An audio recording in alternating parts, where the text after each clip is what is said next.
Good morning, students. Till now, we have completed up to clinical thermometer and precautions related to it. Okay. Today, we will study laboratory thermometer and some other different types of thermometers. Let us see laboratory thermometer. Students, are you able to see this thermometer? This is the picture of laboratory thermometer. You have to draw this picture. ठीक है? As the name indicates, it is laboratory thermometer. It means it will be used in laboratory. जैसे आपके school में आपकी chemistry lab है ना, physics lab है, chemistry lab है. ये लैब्स में टेम्परेचर को मेजर करने के लिए जब हम कोई एक्सपेरिमेंट कर रहे होते हैं और हमें वहाँ उससे टेम्परेचर की ज़रूरत होती है तो हम इस थर्मोमीटर का इस्तेमाल करते हैं. इसीलिए इसको हम लोग बोलते हैं लेबोरेटरी थर्मोमीटर. ठीक है, तो आप इसकी डेफिनेशन लिखेंगे. सबसे पहले हेडिंग होगी आपकी, what will be your heading?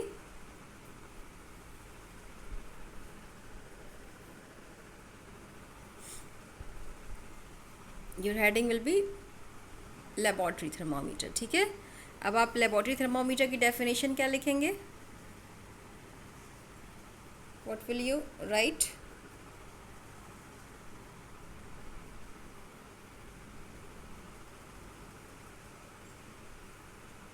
यहाँ पे दी नहीं हुई है लेबोरेटरी थर्मोमीटर की सही से डेफिनेशन. ठीक है, तो मैं आपको लिखवा देती हूँ. ठीक है, आई एम राइटिंग हियर. ठीक है,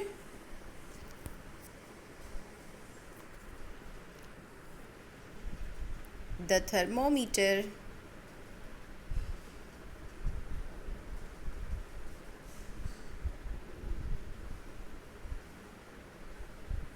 which is used in laboratory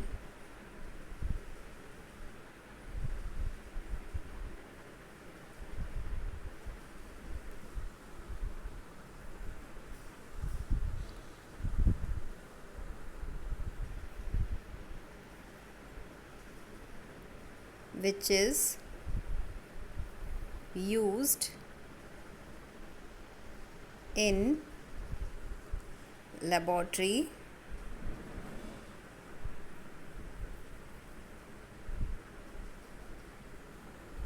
for measuring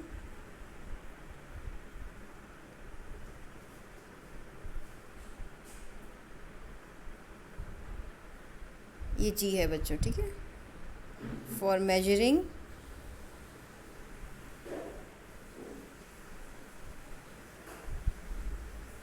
temperature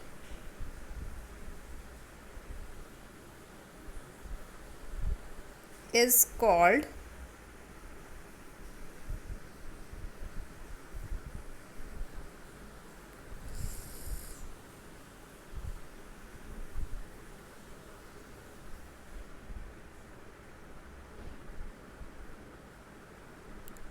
laboratory. Sorry, I am writing with my finger, that's why it is not looking good. It's called laboratory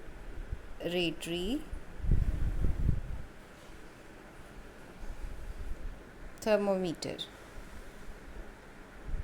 ठीक है बच्चों, now you are able to write the definition. The thermometer which is used in laboratory is called laboratory thermometer.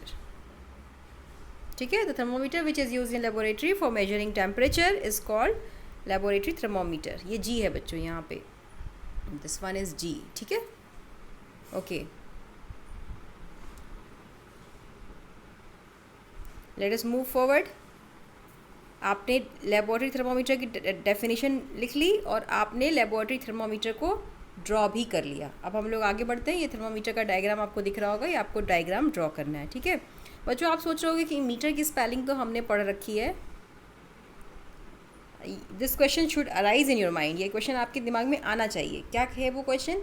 Metre की spelling हमने पढ़ रखी है. आपने maths में मीटर पढ़ा होगा.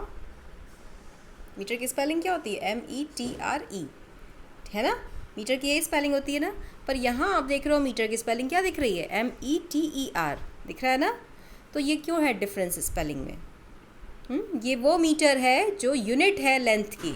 This metre is unit of length.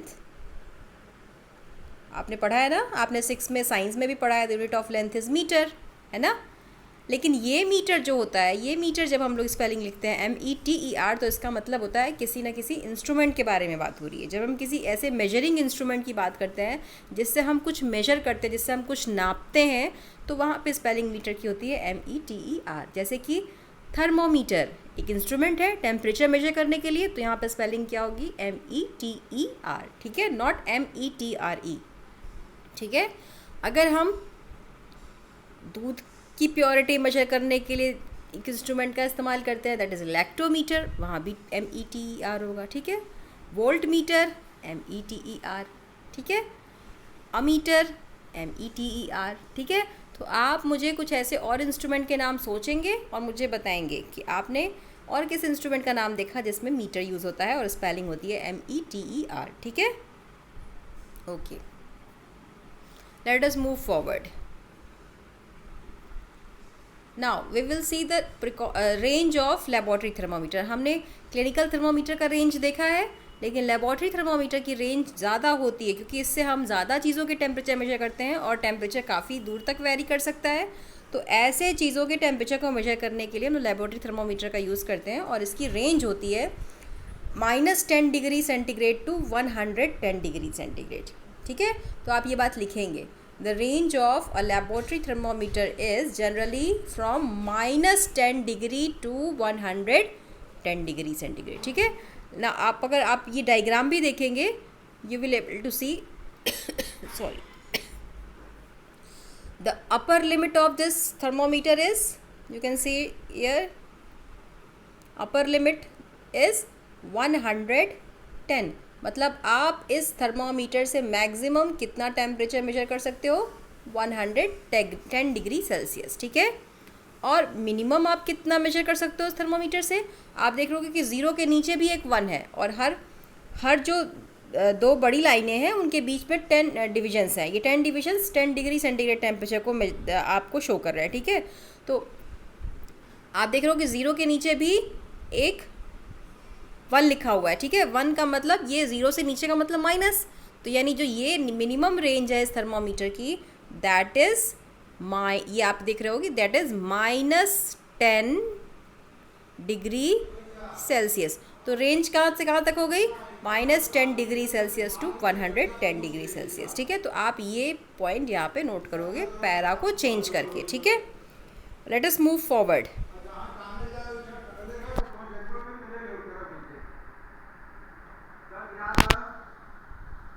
Okay.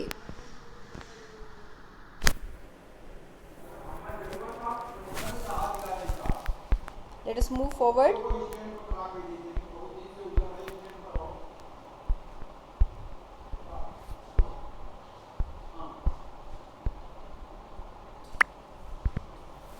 Now students, we will see the precautions related to laboratory thermometer, ठीक है। आपने क्लिनिकल थर्मोमीटर से रिलेटेड प्रिकॉशंस देखे हैं। आज हम लोग क्लिनिकल थर्मोमीटर से नहीं बल्कि लेबोरेटरी थर्मोमीटर से रिलेटेड प्रिकॉशंस को देखेंगे, ठीक है। अर्लियर आपने जितने प्रिकॉशंस क्लिनिकल थर्मोमीटर में देखे हैं वो सारे प्रिकॉशन हमें यहाँ भी यूज़ करने हैं, क्योंकि यहाँ पे भी वही ग्लास की ट्यूब है, नैरो बल्ब है, तो हमें इसको ट्यूब के साइड से होल्ड करना है। इसको हमें ये ग्लास है तो we should handle it with care, है ना। और रीडिंग लेते समय ये हमारी लाइन ऑफ साइट में होना चाहिए। लेकिन जब हम लोग क्लिनिकल थर्मोमीटर यूज़ करते हैं तो उसकी लाइन ऑफ साइट क्या होती है, क्लिनिकल थर्मोमीटर की लाइन ऑफ साइट ये होती है, हम इसको ऐसे रख करके मेजर करते हैं ना। लेकिन लेबोरेटरी थर्मोमीटर की लाइन ऑफ साइट यूँ होती है, ठीक है।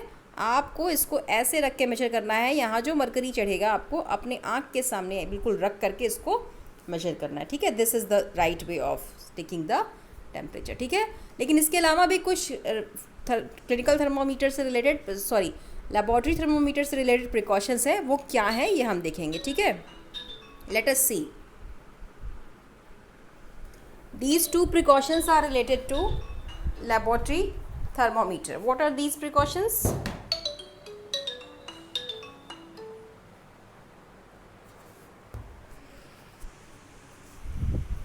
ये दिख रहा है बच्चों आपको? ये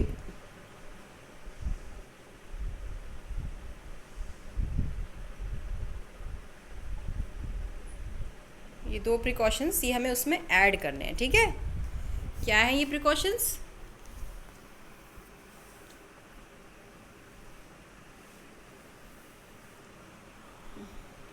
should be kept upright not tilted, ठीक है?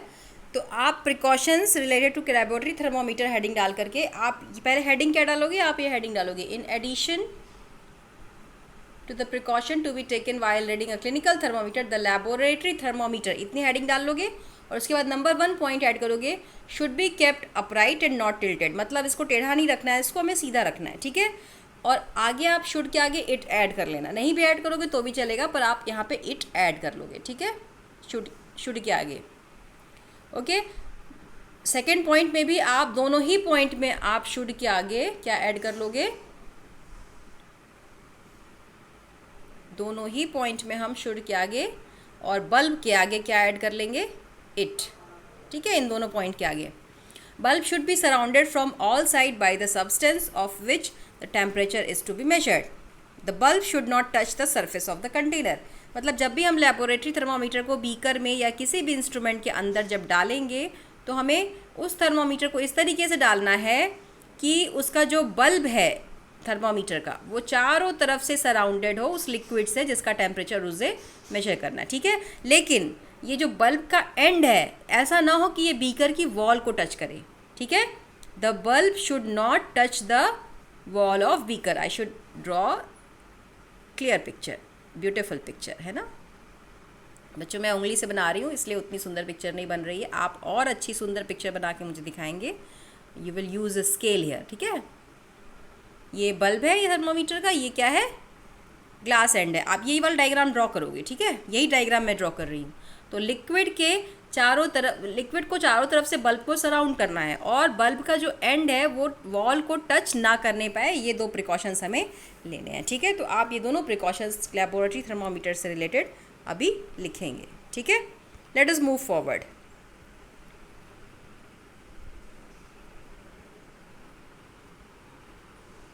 ये हम पहले ही पढ़ चुके हैं, है ना? ये हमने ऑलरेडी कंप्लीट कर रखा है कि किंग क्या है और डिजिटल थर्मोमीटर क्या है, okay? So now the next topic for today is transfer of heat. अब हम लोग देखेंगे, हमने थर्मोमीटर वाला पोर्शन कंप्लीट कर लिया है, now we will see what is transfer of heat. Heat क्या, एक जगह पे आप हीट को रोक के रख सकते हो? आपने अगर गर्म करके दूध रख दिया या गर्म करके पानी रख दिया या कुछ खाना ही गरम गरम निकाल के रख दिया तो क्या वो हमेशा गर्म रहेगा? नहीं रहेगा, कुछ समय बाद वो क्या हो जाएगा? ठंडा हो जाएगा। तो ठंडा कैसे हो गया? यानी हीट कहीं से कहीं तो चली गई। तो this is called transfer of heat. Heat एक जगह से दूसरी जगह पे कैसे पहुंच जाती है? आप ठंडी चीज़ भी बाहर निकालते हो वो थोड़ी देर में गर्म हो जाती है ना? इसका मतलब there is exchange of heat. जो चीज़ ज़्यादा गर्म होगी वो ठंडी चीज़ की तरफ हीट को ट्रांसफ़र करेगी, ठीक है? जब आप ठंडी चीज़ बाहर रखते हो तो बाहर से टेम्परेचर वो एब्जॉर्ब करके वो क्या हो जाता है? गर्म हो जाता है। और जब आप गर्म चीज़ को बाहर रखते हो तो वो बाहर टेम्परेचर को रिलीज़ करके, अपने हीट को रिलीज़ करके क्या हो जाता है? ठंडा हो जाता है, ठीक है? तो हमेशा गर्म चीज़ से ठंडी चीज़ की तरफ हीट का ट्रांसफ़र होता है, ठीक है? लेट अस सी ये ट्रांसफ़र होता कैसे है।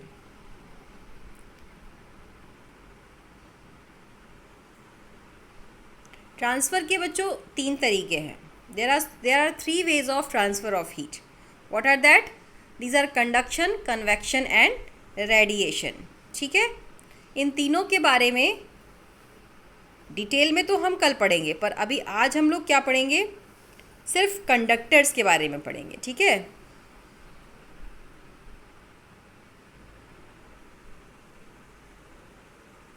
आप इसको लिखने से पहले, कंडक्शन को लिखने से पहले आप ट्रांसफ़र ऑफ हीट हेडिंग डालोगे, ठीक है?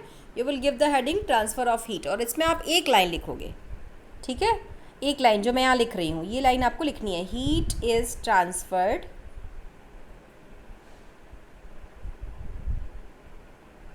heat is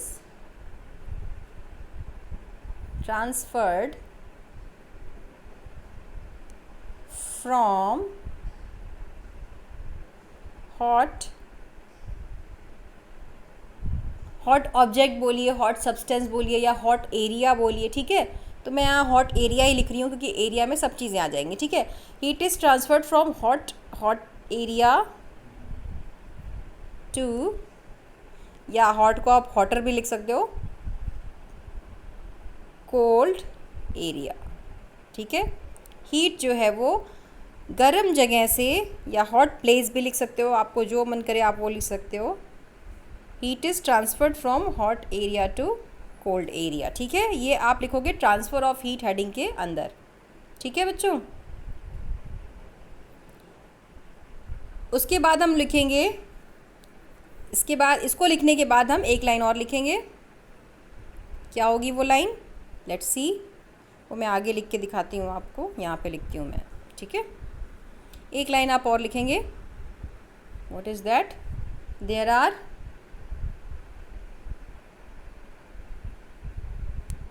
three methods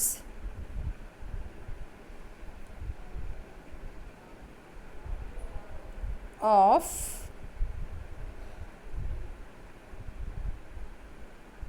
transfer of heat. There are three methods of transfer of heat. क्या क्या है वो methods, आप 1 2 3 करके लिखोगे, ठीक है। नंबर 1 हम लिखेंगे कंडक्शन, ये आपकी बुक में भी दिया हुआ है, आप देख के लिख सकते हो। Number 1 is conduction. Number 2 convection.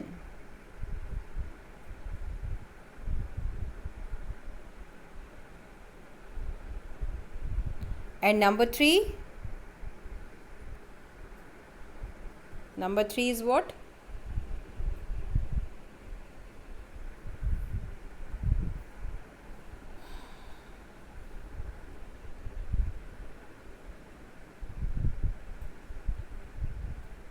Radiation.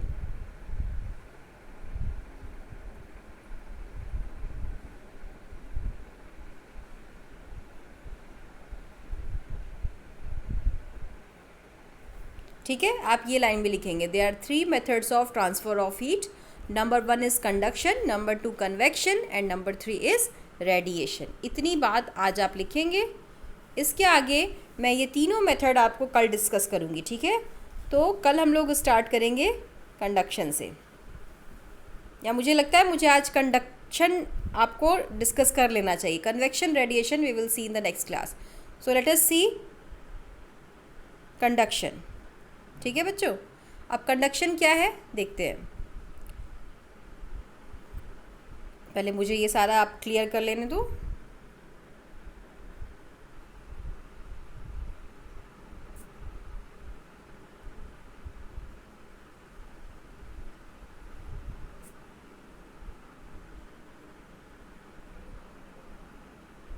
ठीक है, now we will see conduction.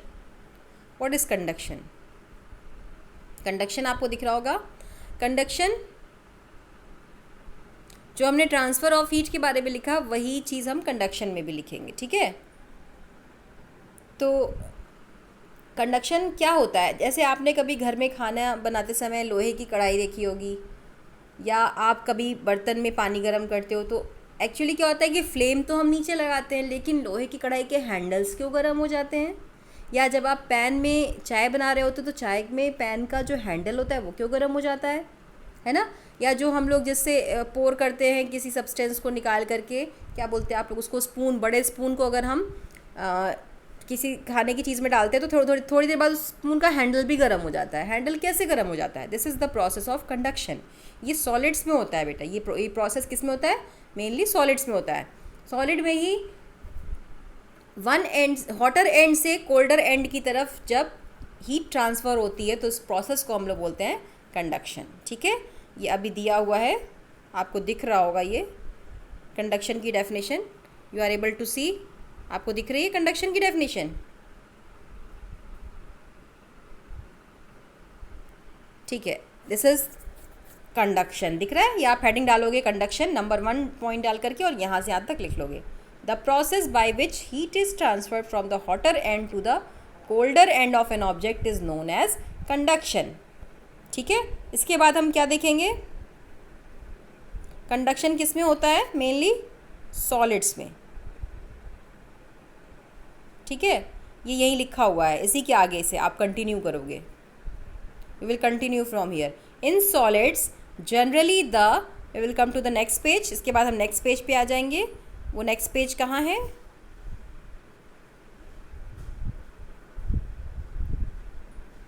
आपने लिखा ना इन सॉलिड जनरली द, यहाँ से फिर आप यहाँ तक नोट कर लोगे। Heat is transferred by the process of conduction, इतनी बात लिखोगे, आपकी हेडिंग होगी कंडक्शन। ठीक है, तो कल हम लोग कंडक्टर और इंसुलेटर के बारे में पढ़ेंगे, या आप पहले भी पढ़ चुके होंगे कंडक्टर और इंसुलेटर मुझे लगता है। कंडक्टर वो होता है जो हीट को ट्रांसफ़र करता है, और इंसुलेटर वो होता है जो हीट को ट्रांसफ़र नहीं होने देता। तो कंडक्टर और इंसुलेटर से ही हम लोग कल स्टार्ट करेंगे। अभी तक मैंने आपको जितना बोला आप उतना लिख करके मुझे अपनी कॉपी ज़रूर दिखाएंगे। Okay, thank you very much.